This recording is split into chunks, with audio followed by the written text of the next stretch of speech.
บายดีสวัสดีพ่อแม่พี่น้องกับข้าวสู่ซองเพวาสลาวเด้อมื้อนี้สะเพก็มาอยู่เวียงอันนี้ว่ามากินบ่สะเพก็อยู่เวียงเนาะพี่แล้วสิมาซื้อตำมะหุ่งเนาะร้านสะเพก็สิอยู่ฝั่งนั้นเนาะพี่น้องสะเพก็อยู่ฝั่งตำก็จะขายสมตำเนาะก็มีตำหลายอย่างเนาะตำหลายอย่างอยู่พี่เนาะทอดบะหล่าให้ว่านะจืดอันนี้ก็จะเป็นลูกชิ้นทอดเนาะ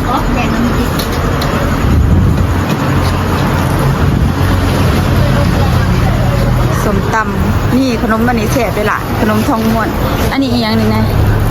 อันนี้คือมะกล้วยนะมะกล้วยเขาลองไปซื้อกิน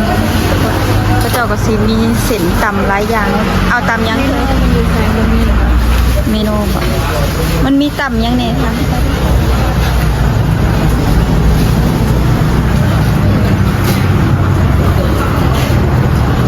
เมนูตำป้ายอ๋อนี่ดิปึ๊กอีหลีวะตำมะฮงตำข้าวปุ้นตำมีขาวตำมีไว้ตำมีอย่างตำที่มันเสียบๆล่ะตำปลาก็มีตำเส้นแก้วก็มีตำรวมมิตรบ่วะใส่ยัง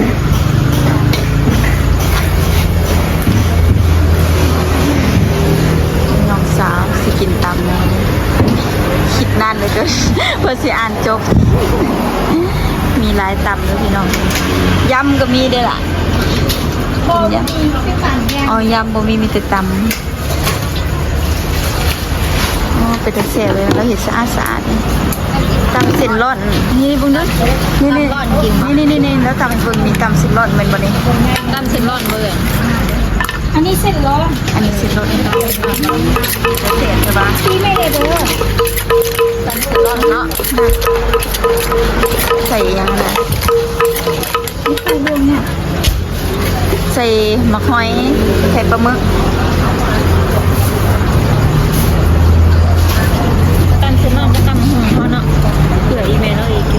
อย่าใส่หมักพริกได้เห็นอีเมนะนั่นแหละเอาอีไห่แม่บอกใส่หมกพริกแล้วน้ำเอาตังซื้อร้อนถุงหนึ่งแล้วก็เดี๋ยวเอาปลาอีว่ากินตำไทยทีหลังซื้อตำไทยแล้วนะเอาตำไ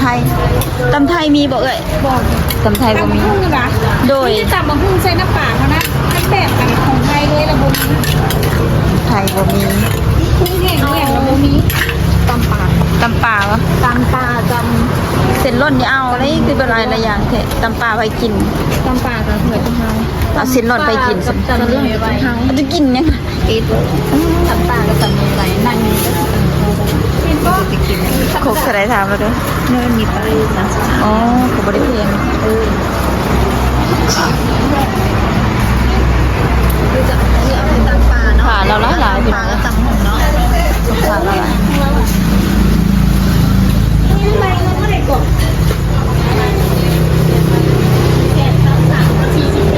ถุงละตำมะฮุ่งถุง25,000เขาขายบ่เพลงเนาะเฉพาะก็จะคนงานคนละคนเขากินปลานันก้อนหาดจอกอันนี้เนาะเพื่อนพี่น้อง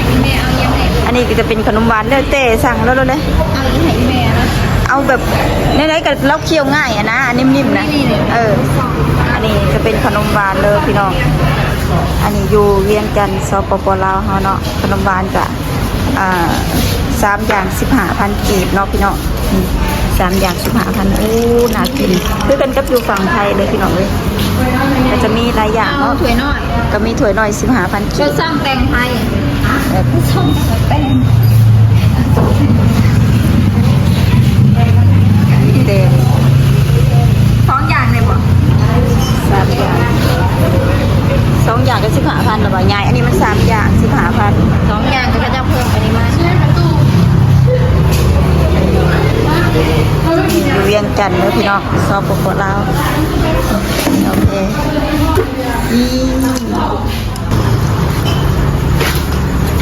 ขบละหลายขบเนาะประเด็กมีกะปิน้ำได้หละ ได้2คุกนี่เลยยังอีก2คุก อ๋อยังอีก2ขบขายดีเนาะ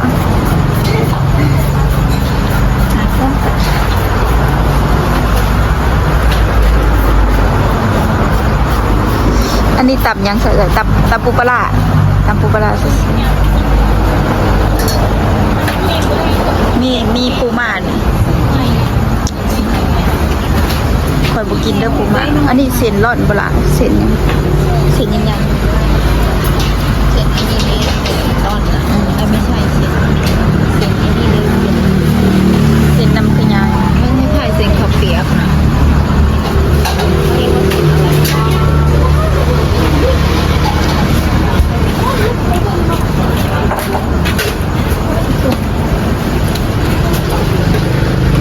เส้นแก้ว ใช่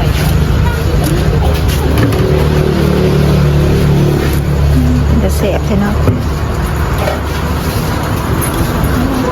ขายดีเนาะ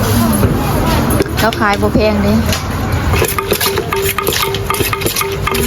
มีตำมีเสร็จ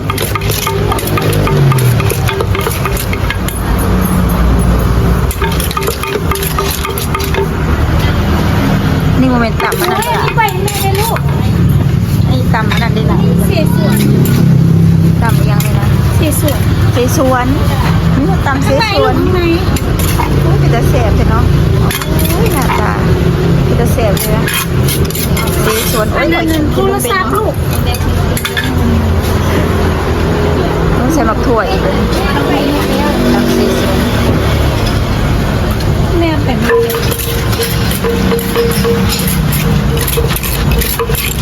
จำหมักถั่วลำปูม่าเด้อลำปูม่าปูม่าแล้วก็ตัวก็มี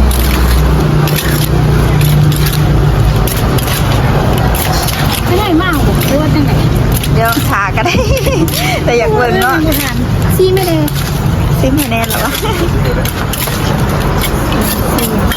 สีหน้าตามันจะเสพเสพแล้วบ่เราเสพแล้วล่ะมีตับข้าวโพดนำเด้อ๋อเราใส่ข้าวโพดนำล่ะ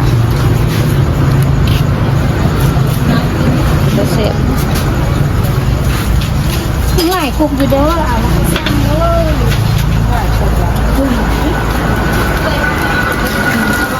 18คุกเลยพันเรือก็คือพันเดี๋ยว ยังเหลืออยู่วะของเรายังเหลือจะขบล่ะ อีก2 เนี่ยป้าสมองรอแล้วก็พอดีแล้ว มัน นะ มีอะไรอีกห้องนึงอีก2คุกนี่ละกัน กระถาเป็นนั่งขาเลยคนตื่นแล้วบอกไปรถจ้ะอันนี้เนาะคุณพี่น้องอันนี้ก็จะเป็นขนมหวานเด้อเต้สั่งแล้วเลย เอาอีให้แม่นะ เอาแบบไหนๆกับเราเคี่ยวง่ายอะนะนิ่มๆนะอันนี้จะเป็นขนมหวานเลยพี่น้องอันนี้อยู่เวียงจันทร์สปปลาวเฮาเนาะขนมหวานกะ3 อย่าง 15,000 กีบเนาะพี่น้อง3 อย่าง 15,000โอ้น่ากินคือกันกับอยู่ฝั่งไทยเลยพี่น้องเลยก็จะมีหลายอย่าง เอา เนาะ ถ้วยน้อย ก็มีถ้วยน้อย 15,000 กี ร บ สซ่อมแตงไทยรสซ่อมแตง เต็ม 2อย่างเลยบ่ 3 อย่าง2 อย่างก็15,000หรอบ่ยายอันนี้มัน3 อย่าง 15,000 2อย่างก็จะเพิ่มไปนี่มา อยู่เวียงจันทร์เด้อพี่น้องสปปลาว